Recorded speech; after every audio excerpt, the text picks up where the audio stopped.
अब मैं नहीं करूँगी। माना कि वो गिव अप भी कहा जाता है, लेकिन अगर मेरे नसीब में है कि नहीं यार कल ये तुझसे हो जाएगा, अगर मैं कोई भी टास्क कर रही हूँ कल ये कंप्लीट होगा, लेकिन मैं सोचूँ नहीं मेरे से ये प्रेशर नहीं हो रहा, I should let go this, I should start some other thing.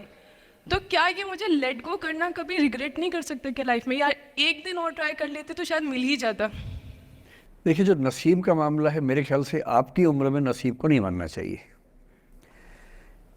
दुनिया में किसी को नहीं पता कि नसीब है या नहीं, और है तो कितना है। सब तुक्का लगा रहे हैं, मैं भी तुक्का लगा रहा हूँ। ठीक।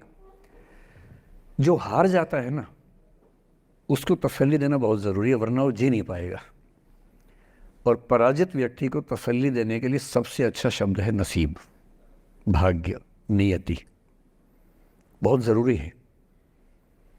और इसलिए एक उम्र के बाद गीता का सार पढ़ना बहुत ज़रूरी है। समझना पड़ता है कि सब कुछ हमारे हाथ में नहीं होता है, सच में नहीं होता है। पर इसका मतलब ये भी नहीं है कि सब कुछ किसी और के हाथ में होता है। अगर ऐसा होता तो बिना मेहनत करने वाले आईएएस बन जाते या कुछ भी बन जाते। ये हो सकता है कि आईएएस बनने के एग्ज़ाम में 10 ने मेहनत की, उनमें से 8 का हुआ, 2 का नहीं हुआ। पर ये नहीं हो सकता कि एक आदमी ने मेहनत नहीं की तो उसका आईएएस हो गया।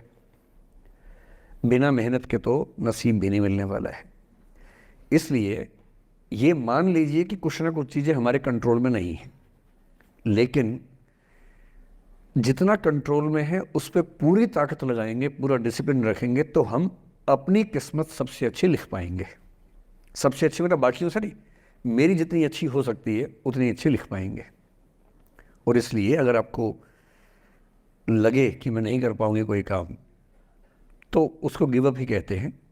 लेट गो का मतलब तब होता है जब आप मन भर चुका है, अब उसकी ज़रूरत महसूस नहीं हो रही। जैसे आईएएस बनने की कोशिश कर रहे हैं, नहीं बन पाए, तैयारी छोड़ दी, गिव अप है।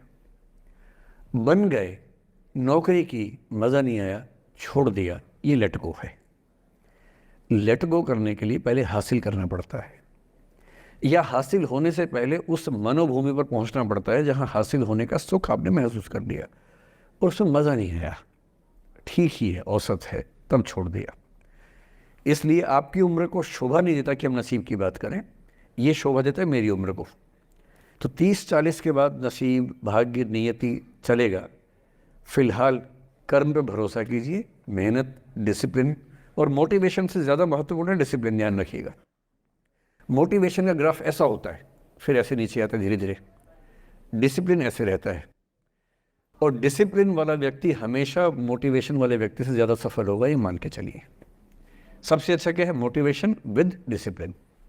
तो कोशिश कीजिए कि नसीब पे ना छोड़िए, अपने भरोसे कीजिए। All the best.